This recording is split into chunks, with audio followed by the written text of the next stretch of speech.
I just turned 30, which is a little weird to say. But in an effort to kind of make me feel better, I thought it would be fun to do a little reflection exercise and think about 30 things that I have learned in the last 30 years. So I have 30 life lessons that I wrote down on this piece of paper that I'm going to share with you right now, just as a little, culmination of the last 30 years. Now, obviously I've learned a lot because I've learned how to walk and talk and read and write and all that good stuff. But these are more like life lesson kind of things that hopefully can be helpful for you too. Some of them are a lot more profound than others, and they're in absolutely no order because I didn't bother to order them at all, which, I guess will be something I learned by the time I'm 40. So if you're new around here, hey, hi, I'm Becca. I just turned 30. And I am a full-time elementary music teacher. I have a business on the side where I teach, where I help music teachers by providing resources for them on a website called Teachers Pay Teachers. And I have like courses and different stuff like that. And I like to share all the behind the scenes of how to function with a full-time job and a side hustle and lots of other things going on. And hopefully somehow also have some kind of life. Creativity is really what fuels me. And so trying to find as much time for that as possible. So that's what we talk about here is, how to make it all happen, productivity, self-care, that kind of stuff. So if any of that is stuff that interests you, make sure you hit the subscribe button and let us know what you've learned in the past however many years that you have been alive. Okay? Okay, let's get into it. Number one is one that I have mentioned before because it's one I really need to take. I'm like looking at it, I'm like, oh, I really need to remember this. I need to like crochet on a pillow. I don't know how to crochet. Maybe by the time I'm 40. But number one is rest before you're tired. I tend to be someone who's like, go, go, go, go, go, go, go, go, go, until I like crash and hit a wall. And I have to remember to chill out, even if I don't feel like I need to chill out, because I won't.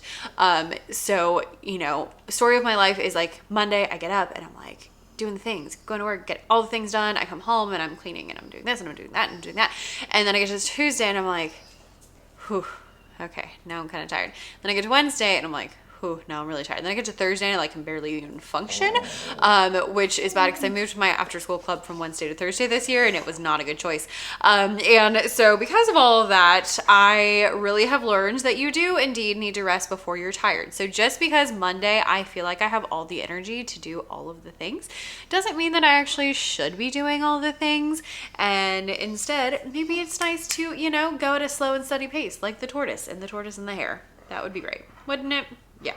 Number two is create. Creativity is definitely what fuels me. And so creating something every day is something I always try to do because I do not feel like myself if I am not creating stuff. Like getting those creative juices flowing really helps in all areas of your life. It helps my brain feel more clear, helps me more excited, helps me problem solve. Like it just does so many things to your brain and your body that it's highly, highly, highly, highly, highly recommend. So trying to create every day and especially creating, I might have this somewhere else because I don't know what I've got, but creating before consuming content.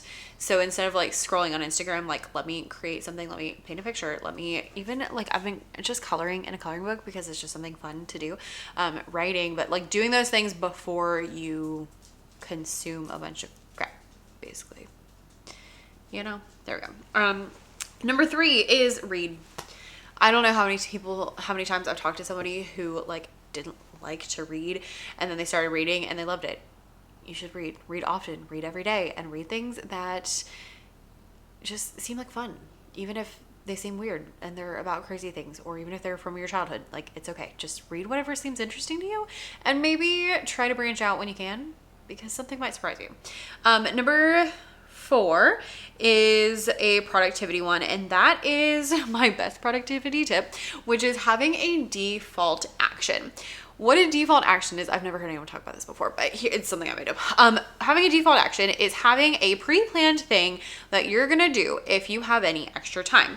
My default action is different at work than it is at home, but basically it's like, here's what I'm working on if I have some extra time. So at home, a lot of times it's like cleaning tasks, like, okay, if I have any time, I'm gonna vacuum or I'm gonna do this. At school, a lot of times, like if it's almost time to put grades in, grading will be my default action. If I have 5 minutes between classes, I'm putting grades in. If the kids are watching a 10-minute video, I'm putting grades in. And it's that like, I have a few minutes, let me get things done. And it is so, so, so helpful. First of all, it cuts out on you wasting time, like scrolling on your phone or things like that. Number two, it helps you just get things done more often. And number three, you don't really notice them getting done because you're just like, it's just plugging in all throughout. But the main key to this is picking your default action before the day starts, so that way when those times come up, you already know what to do. Because what you don't want is for the time to come up and then you be like, what should I do? I don't know. Should I do this? Should I do this? Because then you're wasting time. We don't want to waste time. We want to like use our time. So having a default action, highly recommend. Number 5 is, y'all, the biggest lie that I was ever told was when I was a teenager, and people kept talking about how bad your acne is when you're a teenager, and they're like, oh, but then you grow up, it's fine. You still get zits when you're not a teenager anymore. Excuse you? I was like, I thought I was gonna be done with this, and why is it still a thing? No, it's not as bad as it was when I was a teenager, but I was so upset to realize, like, I remember my mom, I was like early 20s, and my mom was, you know, like 40 something, and she had like a zit, and I was like, but you're in your 40s. Like, what? I thought this was going to be over.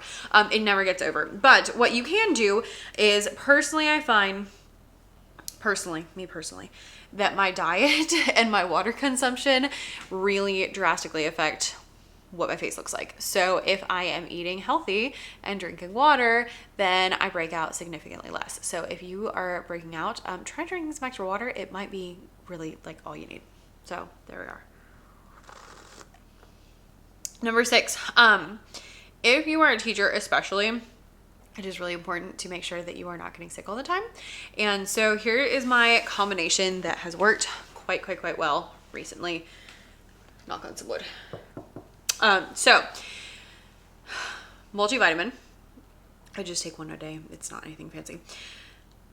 Tons of water, probiotics, an emergency, or a vitamin C supplement. Those 4 in combo have really helped me a lot with the getting sick thing and not getting sick. Now, it's not going to cover everything. I'm not a doctor, but it has helped. So if you get sick a lot, I would suggest those things.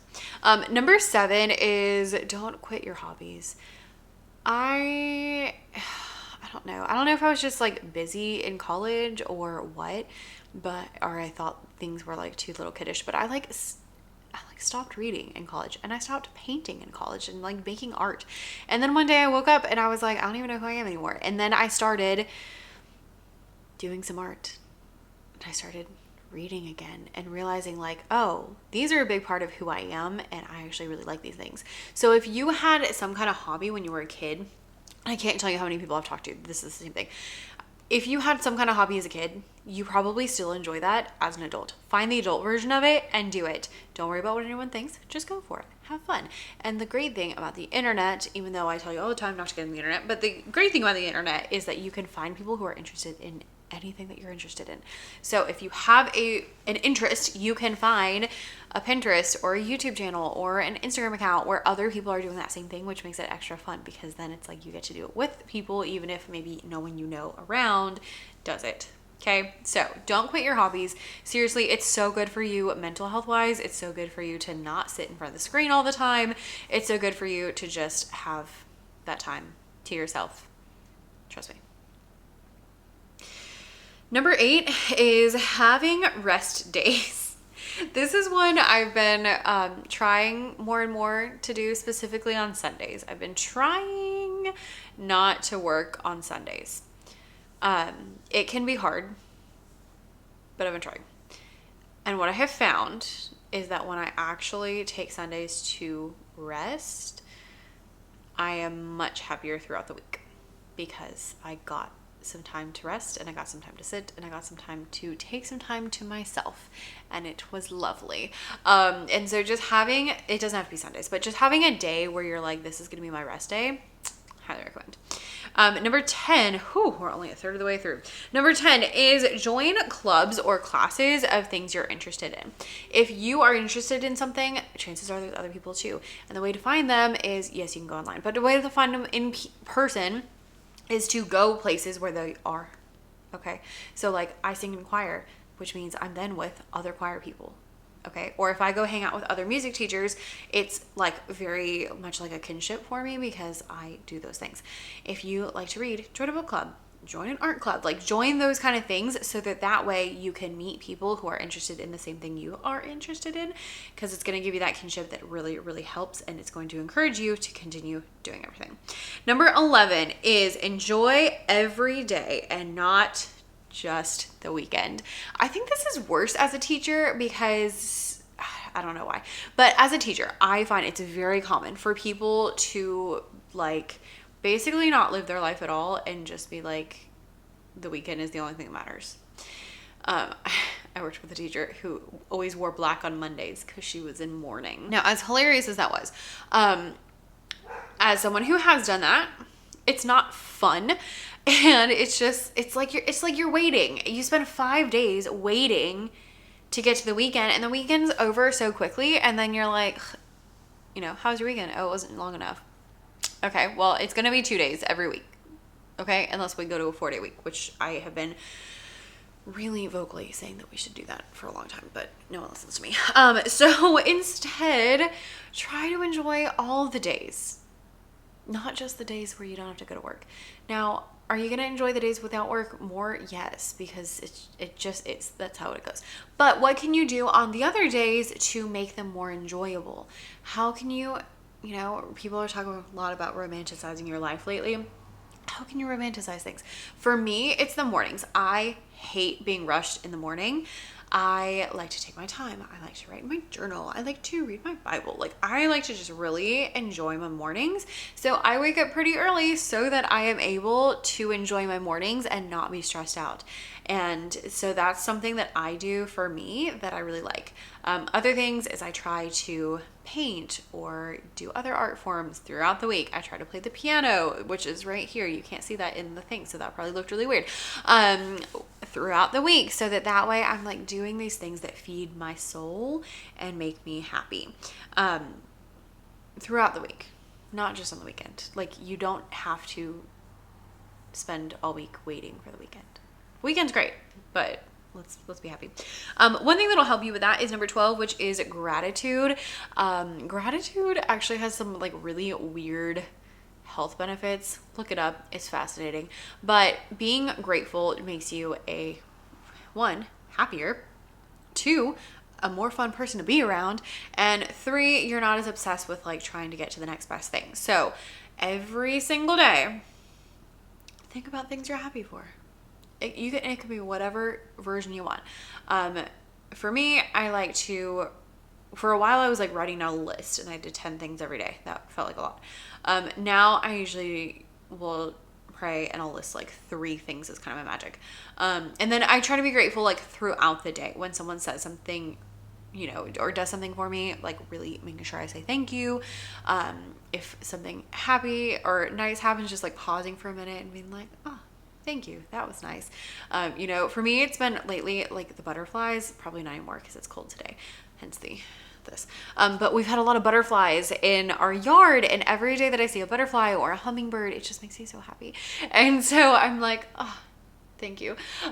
Just, for that little moment. It's just like a little thing that just really helps me feel better. So there we go. 13 is plan every week and every day. If you want to be happy, live intentionally. Okay? The people who are not happy are people who just wake up one day and are like, I don't know how I got here. I may not be where I want to go yet, but I know exactly how I've gotten to this position because I have been planning and figuring out what I want to do.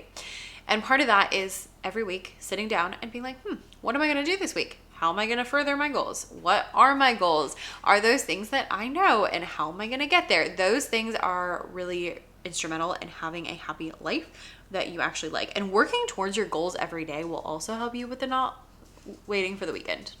Okay, so plan every week and every day. Number 14 is journal, reflect, just long form journal. Just get a notebook, cheap notebook, and just write. Yeah. 15 is to take pictures. I was feeling like my generation was taking too many pictures.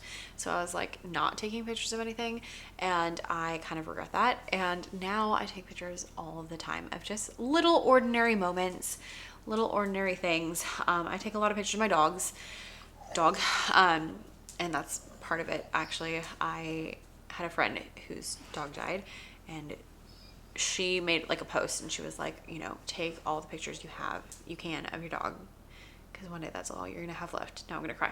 Okay, not gonna cry. And a few months later, my dog died, and it was like really sudden and really shocking and really devastating. And I was so glad for every picture that I had. And so then I have taken a lot of pictures.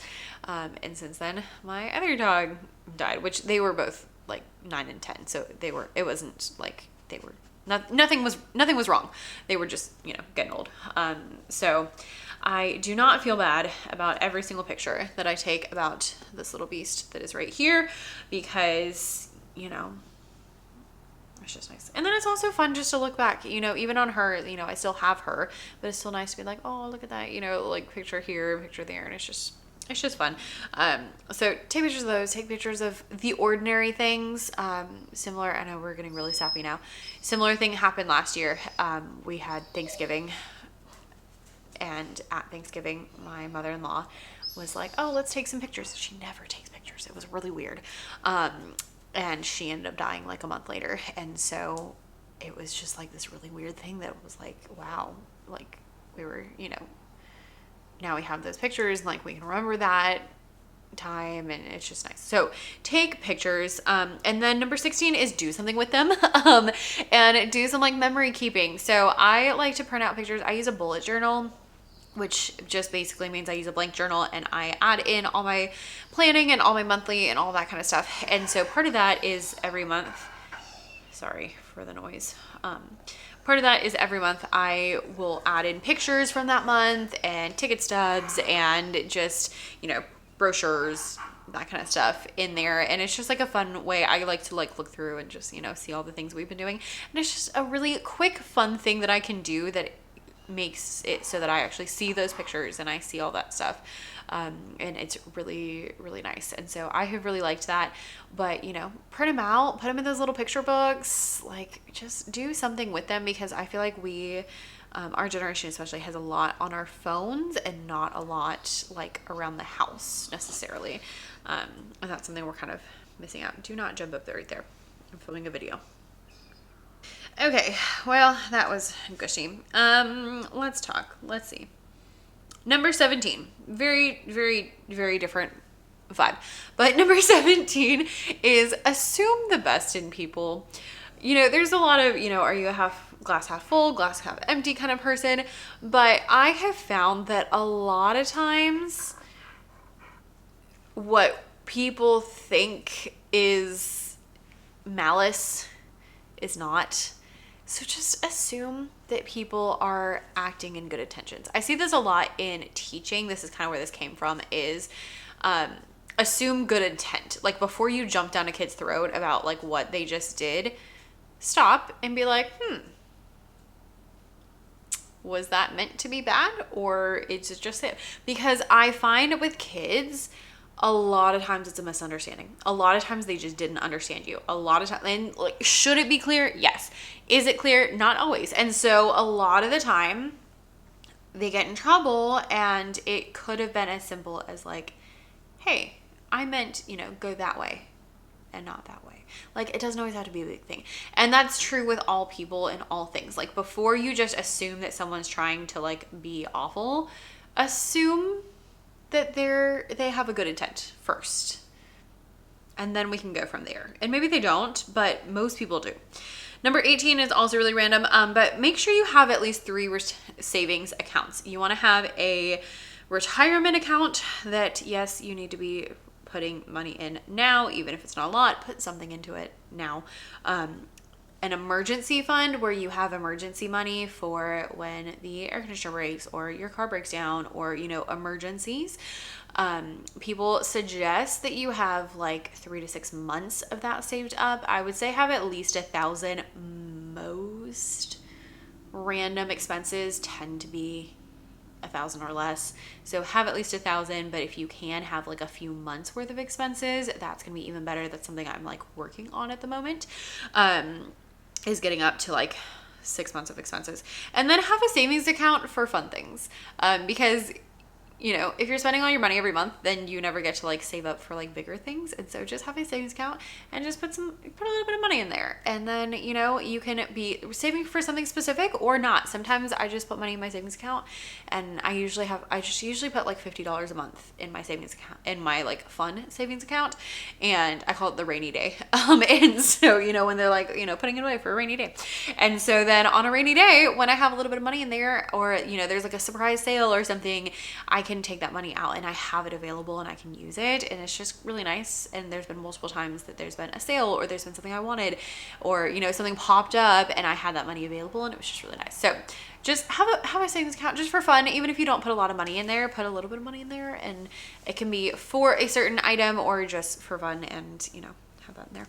Number 19 is turn the TV off. You don't need it. The end. 20 is all good things take time and effort. If you are working on anything in life that is worth having, it's going to take time and it's going to take effort, whether that is a business, whether that is a relationship, whether that is a project. If it is good and worthwhile, it's going to take time and effort. Things that are fast and things that are easy are not nearly as valuable. So if it's hard, good. Number 21 goes off of that, and that is you have to have consistent action in order to make any kind of progress.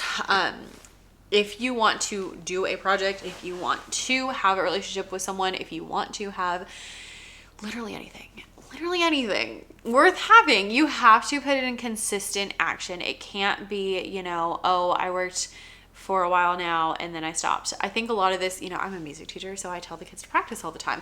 And you can tell when the kids practice if they practiced 15 minutes a day, or if they practice, you know, 30 minutes one day and then not at all for the rest of the week. It's actually better to have those shorter bursts than those longer chunks in children, especially, and especially with instruments.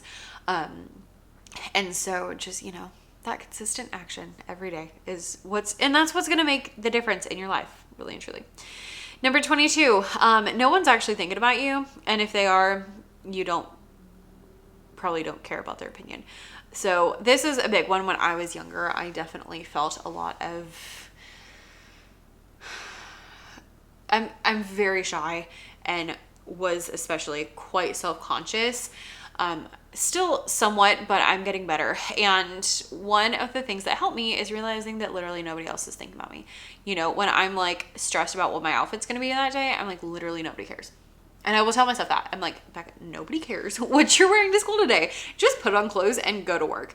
Number 23, this is me talking to myself again. Take care of your mental health. Journal, read. If your brain is not in a good place, you will not be in a good place, and you just really gotta take care of yourself. So like find those hobbies that you can do: journaling, reading, painting, taking walks, like, and add those into your everyday routine so that you have those things to cling to, so that life doesn't feel overwhelming. Number 24, it kind of goes along with that, and that is find moments of quiet, because overstimulation is a thing. I've been really feeling this year. I don't know what it is about this year, something about my schedule, something about the kids, I don't know, but I have just been so overstimulated, like, all the time teaching. It's just like a constant, it's what it feels like, all day long. And I sometimes like drive home all 30 minutes in silence, or, you know, come home and like can't function because I just feel so frazzled from the overstimulation. So finding moments of quiet.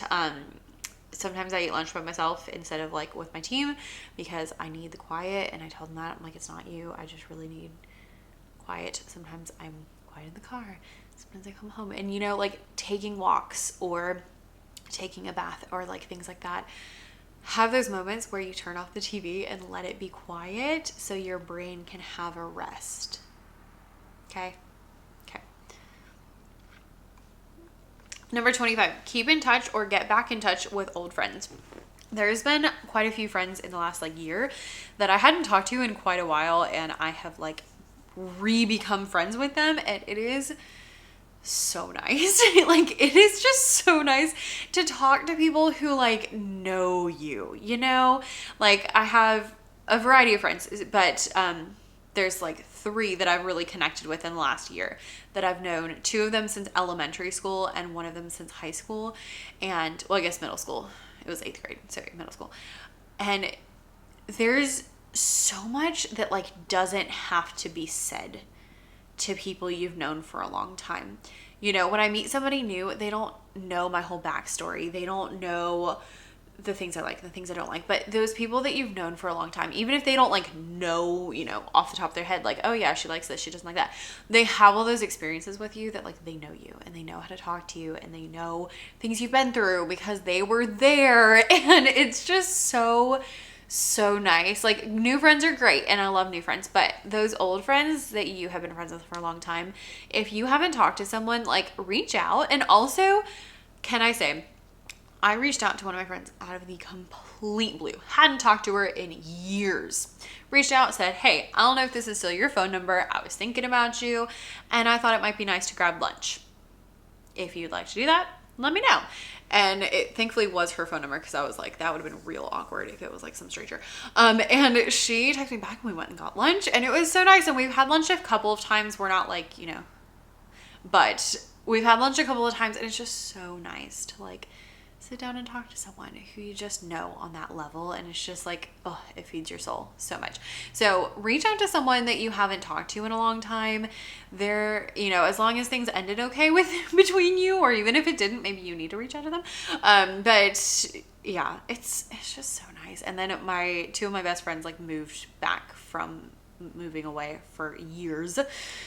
They moved away for college and then they just got back, and it's been so nice to have them around. And I'm like, I know you didn't move here for me. They're married, which is how that worked. I was like, I know you didn't move here for me, but also thank you for moving here for me. It wasn't for me, but I really reaped the benefits on that one. It's just so good. Which leaves me number 26. This is one that actually my mom told me in high school. I was talking about one of my friends, and you know, this friend was always talking about how miserable she was, which made her super fun to be around. You know, just because everything was horrible and everything was awful and everything sucked. And my mom said this, that seems really mean, but I'm going to tell you because it was really profound to me, and I still think about this all the time. If you're unhappy, actually what she said is, if you're unhappy, it's your own fault. But what I'm going to tell you is, if you're unhappy, change the situation. And what she said about this person that I was friends with was, she was like, you know, has she tried? Has she joined clubs? Has she talked to people? Has she, like, you know, has she done anything? Or is she just sitting there being unhappy and not doing anything about it? Because if you're just sitting there being unhappy and not doing anything about it, that's on you. If you're unhappy, you're in control of that. Change the situation.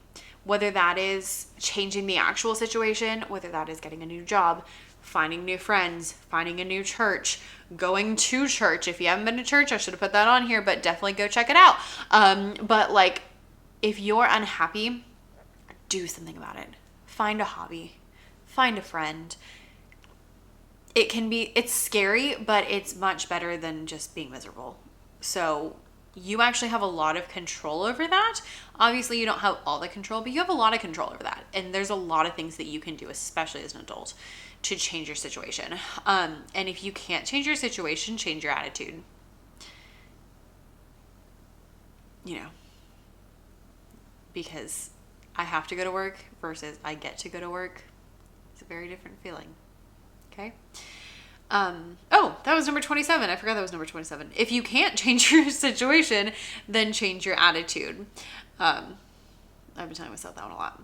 Number 28, I kind of talked about this a while ago. I said have some rest days, but take Sundays off. Not to get super in the Bible for you, but in the Bible, this is where this came from, is in the Bible. I was reading through Leviticus, which is not the most exciting book in the Bible. Sorry, Jesus, but it's not. But it's going through like all the laws of the Jewish people way back when. And it was like, it said on the Sabbath, which is technically Saturday, on the Sabbath, you should do no work. Do not do anything that turns a profit. Do not do anything. Do not light a fire in your tent. And anyone who does should be taken outside of the camp and stoned. And I was like, it seems a little dramatic. But here's what I got out of that. If God was so serious about this all those years ago, that he was like, if you are working on the Sabbath, you should be literally killed. Or sometimes it says cut off from your people. Either way, if we're that serious about it, it's probably a big deal, right? Okay. And so, Jesus came, and so things are different now, but the sentiment is the same. If it is that big of a deal that God was like, they should be cut off because like, it's so important to me. I'm like, who am I to be over here being like, no, I can work 7 days a week. Okay. So take your Sundays off or take your Saturdays off, pick a day and take it off because, if it's that big of a deal, we should definitely be doing it. Whew, we're almost there. All right. 29 is, one of my favorites, habits and rules. I love having rules. If you've done the Enneagram test, I'm a 1 and I definitely come off like it, don't I? So I love a good rule, but create habits and create rules to help your brain out. So every day you have like 8,000 bajillion things that you have to make decisions about. Every time you have a habit, it means you don't have to make a decision about that. So if my habit is I wake up at this time, I don't have to decide what time I wake up because I just wake up at this time. If my habit is, I go to work at this time, then I don't have to decide what to do. I can just do it. If my habit is this is what I eat for breakfast, I've been drinking a smoothie every day for breakfast since 2020 because I was like, there's too many decisions. I can't think about stuff. Breakfast is going to be a smoothie every day. And I still drink a smoothie every day. Not on Sundays, but on my other days, I drink a smoothie every single morning and I just don't have to think about it. And it's so nice. So having those habits are helpful. The other thing I have is rules. So I have rules and parameters around like what I do.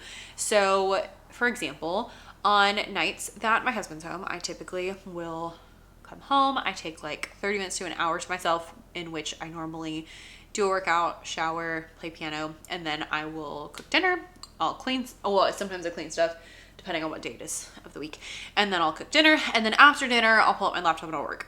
On days that he's not home, I usually will eat dinner myself and then I will go and paint in my office. And so that is a rule that I have of like, if this, then this, if this, then this. And I also have a rule about the times. If it gets super late, I don't open my laptop after 9 p.m. If it's 9 o'clock, I'm not opening the laptop, like we're done. I also have a hard stop at 10:30. I try to stop by 10, but I put 10:30 just to make my life a little easier. So having those like rules and parameters around what I'm doing helps me out a lot because it's just things I don't have to think about. When I'm sitting on the couch and I'm like, oh, should I pull out my computer? Should I not pull out my computer? Am I a terrible person if I don't pull out my computer? And then I'm like, Becca, it's 9:20. I'm not pulling out my computer. The rules say no. So I can say no. And it just kind of gives me like a basis of decision making without having to make decisions, which we like. So there we are. Make habits, make rules. I also have rules that y'all are going to think I'm insane. I also have rules about like what I wear depending on the temperature. So it's starting to get colder. For me, I will not wear a sweater and I will not wear tights if it's going to be over 70 degrees. Okay. If it is under 60, so if it's 59 degrees, I need some sort of jacket or like big sweater. If the number starts with a 4 or lower, so 49 and lower, I need like a coat. And if it's in the 20s or 30s or below, I need gloves. Okay. And so like having these parameters just really help me out. If it's going to be, same kind of thing. If it's going to be under 60 all day or most of the day, then I need something on my legs. So I'll wear tights or I'll wear leggings or something like that. And just things like that just help me out as far as like clothing wise. So today the high was like 61. And so I am wearing a sweater. I wouldn't wear a sweater if it was going to be 70. Okay. And just having those parameters help me know what I need. And they've all come out of experience. Like, okay, I went outside and I was cold And so this is the temperature at which I don't feel like I'm cold anymore. And so just having those like parameters and rules helps me to know what I need to do, which I love. And number 30 is definitely not the last thing, because now I'm thinking of other things I could tell you, but I'm hungry and want to go take a bath. So number 30 is just enjoy your life. Enjoy your life. You only get one, and you never know when it's going to end. Like, really and truly, I feel like I'm sounding really sad, but there's been a lot of death in the family in the last year. And so what I have learned out of that is really and truly enjoy your life. You don't know how much you have. Romanticize everything because it's fun and because it adds some whimsy. I'm going to talk over her barking. Apologies.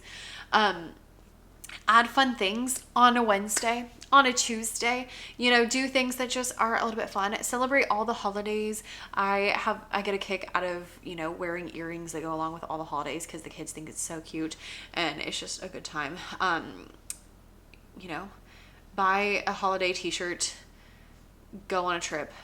Make a bucket list. I love a good bucket list. I don't always check everything off my bucket list, but I like having a bucket list because it's just things to do that just add some whimsy to your life, and just enjoy even when you're busy, because trust me, your girl's been busy.